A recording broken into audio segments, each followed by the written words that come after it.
दे के उस strong area की तरफ लेके आओ और फिर वहाँ पे अपने नक्त इल्म का इजहार करना और अच्छे तरीके से इजहार करना वो बहुत ज़रूरी है। वो ज़रूरी बात है, ये बात ज़रूरी नहीं है कि किसी के पास फॉरेन डिग्री है कि नहीं है। आपका नॉलेज बेस आपने ऑप्शनल सब्जेक्ट्स के ऊपर कितना है, आपकी कमांड आपने जो कंपलसरी सब्जेक्ट्स हैं उनके ऊपर कितनी है, ये मैटर करेगा। बहुत शुक्रिया सईद महमूद जावेद साहब। हसन इकबाल साहब, मेरा आपसे अगला सवाल, ये एक मिथ ये भी एग्जिस्ट करती है इंटरव्यू के अंदर कि जो खवातीन जो हैं जिनको स्कार्फ लेने की जो है वो आदत होती है या जो वेल करती हैं, ये भी कहा जाता है कि शायद पैनल उनको कम स्कोर देता है। लेकिन अगर हम आजकल जो है वो फील्ड में देखें तो बहुत सी माशाल्लाह खवातीन जो हैं वो जो है वो पीएस ग्रुप के अंदर भी हैं, वो पीएसपी ग्रुप के अंदर भी गई हैं। क्या ये चीज़ वाक़ई मैटर करती है कि वो खवातीन जो वेल करती हैं या स्कार्फ करती हैं उनको कम नंबर दिए जाते हैं? नहीं, मैं समझता हूँ कि ये बिल्कुल एक ऐसे मिथ बन गई है, इसका हकीकत के साथ कोई ताल्लुक नहीं है। और जो कल्चरल वैल्यूज़ हमारी हैं और जो ख़वातीन जिन कल्चरल वैल्यूज़ को अडॉप्ट करती हैं या प्रैक्टिस करती हैं, उसका इंटरव्यू के साथ कोई ताल्लुक नहीं होता, बल्कि इनको बेसिकली अप्रिशिएट किया जाता है कि जी वो अपनी कल्चरल वैल्यूज़ को फॉलो कर रही हैं। असल चीज़ ये है कि वो वहाँ पर इंटरव्यू में उनकी जो एक्चुअल परफॉर्मेंस होती है, जिस तरीके से वो अपने इंटरव्यू के सवालात के जवाबात देते हैं या अपने आप को उनकी जो पर्सनैलिटी को पोर्ट्रे किया जाता है, असल तो मार्कें उसके ऊपर होती है। तो ये हम as a result of that interview हम देखते हैं कि स्कार्फ वाली बहुत सारी बच्चियाँ जो है वो हर ग्रुप में मौजूद हैं, इस वक्त भी मौजूद हैं। मतलब मुझे इत्तेफाक है, मैं बाद में सिविल सर्विसेज एकेडमी में भी बच्चों के साथ इंटरेक्ट करता हूँ, रिसर्च में भी, उसमें भी। तो वहाँ भी उस तरह की बच्चियाँ जो स्कार्फ इस्तेमाल करती हैं वो वहाँ भी मौजूद हैं। इट मीन्स कि उनको मार्क्स मिले तो तब वो मुख्तलिफ ग्रुप्स में जो है वो आईं। और इवन मतलब है, अब ठीक है, अब जाके कोई थोड़ी सी पाबंदी हुई है बाहर के मुल्कों में कि scarf due to different reason, तो लेकिन अब स्कार्फ दोबारा वापस भी आ गया है, मतलब इन अनदर फॉर्म जो है वापस आ गया है।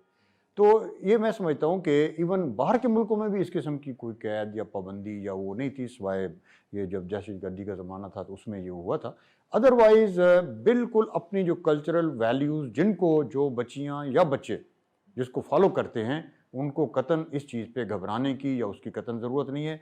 हमारे पास भी बहुत सारे बच्चे ट्रेनिंग के लिए आए, मसलन जो बलूचिस्तान से तल्लुक़ रखते थे या और ऐसे एरिया से, और जो कहते थे कि जी हमने ये शलवार कमीज़ और वेस्ट कोट पहन के और इसी तरह जाना है, तो हमने उनको इनकरेज किया। डजंट मैटर आपको जो ड्रेस पसंद है, जो रिकग्नाइज्ड एक ड्रेस है पाकिस्तान में, आप शेरवानी पहन के जा सकते हैं, आप वेस्ट कोट पहन के जा सकते हैं, आप शलवार कमीज़ पहन के जा सकते हैं, आप एक नाइस अच्छी किस्म का सूट और अच्छी कलर की शर्ट, टाई और वो अंग्रेज़ी लिबास पहन के जाना चाहते हैं, तो ये सारी चीज़ें एक किसी न किसी कल्चर का बेहतरीन हिस्सा हैं। तो इसलिए आप अडॉप्ट करें, लेकिन उस कल्चर को पूरी तरह फिर अडॉप्ट करें और अपने आप को इंटरव्यू में बेस्ट कैंडिडेट साबित करें, तो मेरे ख्याल में नतीजा इंशाल्लाह बहुत अच्छा निकलेगा। डॉक्टर इरफानुर रहमान राजा साहब, मेरा आपसे सवाल ये है कि जो एजुकेशनल इंस्टीट्यूट्स हैं, हमारे तालीमी इदारे जो हैं, वो एक स्टूडेंट की पर्सनल ग्रूमिंग में बहुत अहम किरदार जो है वो अदा करते हैं। लेकिन हम ये भी देखते हैं कि बहुत से स्टूडेंट्स ऐसे भी हैं जिन्होंने प्राइवेट तालीम हासिल करके सीएसएस का इम्तिहान वो देते हैं और वो कामयाब भी हो जाते हैं। तो वो स्टूडेंट्स जो प्राइवेट जो है उन्होंने तालीम हासिल की है, किसी तालीमी इदारे में नहीं गए, वो समझते हैं कि शायद उनकी पर्सनल ग्रूमिंग उतनी नहीं हो सकी। उन स्टूडेंट्स के लिए आप जो है वो क्या पैगाम देंगे? उनको कैसे तैयारी करनी चाहिए? मौज़ूम बात यह है कि ये अभी मिथ्स की बात हम कर रहे थे पहले, ये भी एक मिथ है कि जी आप एजुकेशन इंस्टीट्यूशन में जाओगे तो आप तैयारी सही तरह कर सकोगे।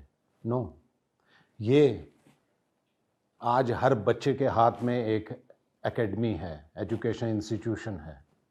ये मेरे हाथ में एक कंप्यूटर है 64 या 32 गीगाबाइट का। मैं कहीं भी बैठा हूँ, इंटरनेट की आज अल्लाह का शुक्र है तकरीबन सारे पाकिस्तान में फैसिलिटी हासिल है। अगर मेरे में तजस्सुस है, मेरे में अर्ज है सीखने की, तो इससे मैं बहुत कुछ सीख सकता हूँ। हमारे वक़्त तो कोई एकेडमियाँ भी नहीं थी। आज हर बच्चा यही सवाल पूछता है कि जी मैं एकेडमी ज्वाइन करूँ या ना करूँ। Right, they help you a lot. लेकिन जब नहीं थी तब भी हमने गुजारा किया, ना ये था ना एकेडमी थी, तब भी हमने पहली अटैम्प्ट में क्वालिफाई किया था। सो ये भी मिथ है। लेकिन जो बच्चा, राइट, आप आप इंस्टीट्यूशन में आते हो, ज़ाहिर है वो किसी शहर में है, वहाँ आपको लाइब्रेरी की फैसिलिटी भी हासिल है जो कंपनसेट हो जाती है इससे, वहाँ आपको टीचर्स की फैसिलिटी भी हासिल है। ये चीज़ मुझे इंफॉर्मेशन दे सकती है, एक्सप्लेनेशन नहीं दे सकती, वो टीचर देगा, इंटरप्रिटेशन टीचर देगा, हेल्पफुल तो होता है। लेकिन ये कहना कि जो बच्चा प्राइवेट तौर पे सिर्फ एक्सक्लूसिवली स्टडी कर रहा है वो कामयाब नहीं होगा, मैं आज के दौर में इस बात से यकीन बहुत नहीं। शुक्रिया। सैयद महमूद जावेद साहब, आपसे मेरा जो है वो सवाल ये है कि कुछ स्टूडेंट्स ऐसे होते हैं जो ओपिनियनेटेड क्वेश्चंस में उनकी परफॉर्मेंस ज़्यादा बेहतर जो है होती है, और कुछ स्टूडेंट्स ऐसे होते हैं जो जनरल नॉलेज के अंदर ज़्यादा बेहतर जो है परफॉर्म कर पाते हैं। अगर आप ओपिनियनेटेड क्वेश्चंस में बेहतर हैं और जनरल नॉलेज में खुदा ना खास्ता कहीं थोड़ा-सा लैग कर रहे हैं, तो क्या ये कोई नेगेटिव मार्किंग होती है जनरल नॉलेज ना होने की वजह से?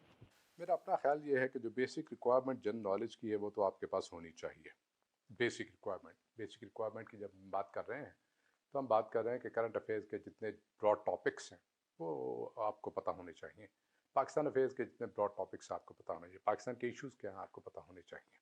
ओके, इन डेप्थ नॉलेज किसी के पास शायद ज़्यादा होगी, किसी के पास शायद कम होगी, वो अलग बात है, वो अलग बात है। लेकिन उसके बाद जो असल बात आती है वो ये आ जाती है कि आपका जो है नॉलेज बेस जो है वो क्या है, और उसकी बुनियाद के ऊपर आपने जो जवाब देने हैं वो क्या है, उसके ऊपर बहुत ज़्यादा डिपेंड करेगा।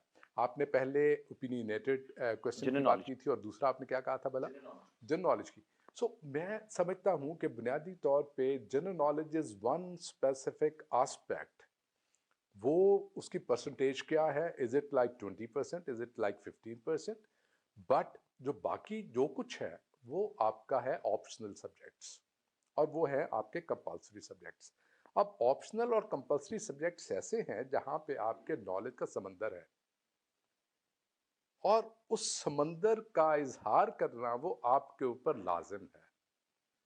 जो पैनलिस्ट हैं उनको एहसास होना चाहिए कि आपके पास जो इल्म है वो काफ़ी ज़्यादा है, जो इम्प्रेस कर सकेगा और जो आपको बेसिकली आगे लेके जाएगा दूसरे बच्चों के मुकाबले में। कंपटीशन है ना, अब कंपटीशन में अगर 20,000 लड़का अपीयर हो रहा है और इंटरव्यू में अगर कोई से 2,000 लड़का या 1,000 लड़का अपीयर हो रहा है और पोस्टें सिर्फ है 200 के आसपास, तो आपने 200 में रहना है। और अगर आपने स्पेसिफिक ग्रुप किसी में जाना है तो आपने पहले 20 में रहना है या पहले 10 में रहना है। अब पहले 10 में रहने के लिए आपको एक एज लेना पड़ेगा। वो एज आपको कहाँ से मिलना है? वो एज आपको मिलना है आपकी नॉलेज बेस से। जैसे मैंने कहा कि हर बच्चे के लिए ज़रूरी है कि उसका नक्द इल्म इतना स्ट्रॉन्ग हो कि वो उसकी बॉडी लैंग्वेज से भी उसका इजहार हो पा रहा हो, और उसकी वर्बल जो है जेस्चर्स उससे भी उसका इजहार हो पा रहा हो, तब वो अच्छा स्कोर बहुत लेने में शुक्रिया। कामयाब हो। डॉक्टर हसन इकबाल साहब, अभी एटिकेट्स ऑफ इंटरव्यू पर बात हो रही थी। तो कुछ इस तरह की चीज़ें भी सुनने के अंदर आई हैं कि कुछ स्टूडेंट्स जो हैं वो ये बात कहते हैं कि पैनल जो है वो डिस्करेज करता है कि अगर स्टूडेंट स्माइल करता है ड्यूरिंग दी इंटरव्यू, और दूसरे जो नॉन वर्बल जो स्टूडेंट की कम्युनिकेशन होती है जब वो सवाल सुन रहा है, उसका आई कांटेक्ट, ये तमाम की तमाम चीज़ें जो ये नॉन वर्बल कम्युनिकेशन के अंदर आती हैं, ज़रा स्टूडेंट्स की को ज़रा क्लैरिफाई कर दीजिए, उनकी ये मिथ्स ज़रा दूर कर दीजिए। देखें, जैसे वर्बल कम्युनिकेशन इम्पॉर्टेंट हैं, नॉन वर्बल कम्युनिकेशन भी उसी तरीके से बड़ी इम्पॉर्टेंट हैं, और उन पर बाकायदा पैनल जो है वो तवज्जो देते हैं कि जब सवाल किया जा रहा है तो कैंडिडेट उसको किस तरीके से सुन रहा है, किस तरीके से एब्जॉर्ब कर रहा है, और उसकी कंप्रीहेंशन पावर किस तरह से है जो है। दूसरी बात यह है कि किस हद तक आप एक प्लेजेंट डिमीनर शो कर रहे हैं, और किस तरीके से आप उस सिचुएशन की जो एक जो जो प्रेशर टाइप वो सिचुएशन है उसको किस तरीके से आप सस्टेन कर रहे हैं जो है ना, इस चीज़ को भी उसमें देखा जाता है। तो जो बेस्ट इसमें चीज़ है वो ये है कि look like a normal human being. अगर आप बिल्कुल रिलैक्स हो जाएंगे तो that may not be appropriate. अगर आप बहुत टेंस हो जाएंगे that may not be appropriate. आप एक नॉर्मल सिचुएशन में रहने एज फॉर एज पॉसिबल, मैं ये इसलिए रिपीट करूँ एज फॉर एज पॉसिबल कि एक सिचुएशन तो है, एवरीबॉडी नोज कि इसमें थोड़ा हाइपर भी इंसान होने की टेंडेंसी उसमें आ सकती है उस पर्टिकुलर टाइम पे जो है। तो लेकिन कितना अपने आप को आप नॉर्मल रख सकते हैं, दैट इज़ गोइंग टू पे एक्चुअली जो है। और गैर ज़रूरी तौर पर स्माइल करना, कोई इस किस्म के इशारे और वो करना, हाथों की गैर ज़रूरी मूवमेंट जो है, और इसके अलावा इस किस्म के जो मतलब है सर को बार बार दाएं बाएं हिलाना या बॉडी को हिलाना, ये चीज़ें को बहुत ज़्यादा अप्रिशिएट नहीं की जाती। तो आप बिल्कुल sit as a normal person, और ओकेजन के मुताबिक आप थोड़ा बहुत अगर हाथों की मूवमेंट करनी है तो उसके अलावा बाकी एक नॉर्मल उसकी तरह आप वो करें। और you should be addressing the panel rather than a member who has asked you the question. You should be addressing the panel. I mean to say कि जिसने क्वेश्चन किया है उनको हो सकता है आप ज़्यादा देर एड्रेस करें, but you should look at rest of the panel also, ताकि उनको ये अंदाज़ा हो कि candidate is addressing the panel rather than a single member, और he is focused on that person who has asked the question. तो ये चीज़ें जो है ये बड़ी इंपॉर्टेंट हैं।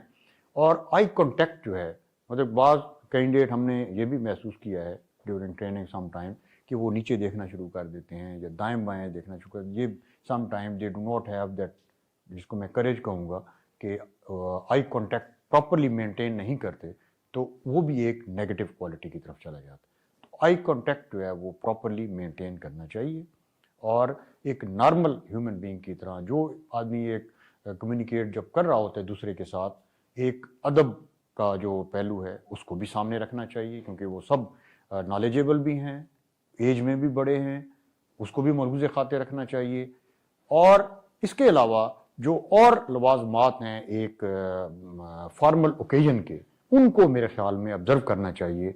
तो ये सारी चीज़ें मिल के इन कैंडिडेट के लिए बहुत अच्छा। बहुत शुक्रिया डॉक्टर हसन इकबाल साहब, एम्बेसडर फानुर रहमान राजा साहब, बहुत बहुत शुक्रिया, सईद महमूद जावेद साहब बहुत बहुत शुक्रिया। नाज़रीन, इसके साथ ही हम अपने प्रोग्राम के अख्ताम पर पहुंचते हैं। मैं उम्मीद करता हूं कि वो स्टूडेंट्स जो अब इंटरव्यू की तैयारी जो है वो करने लगे हैं,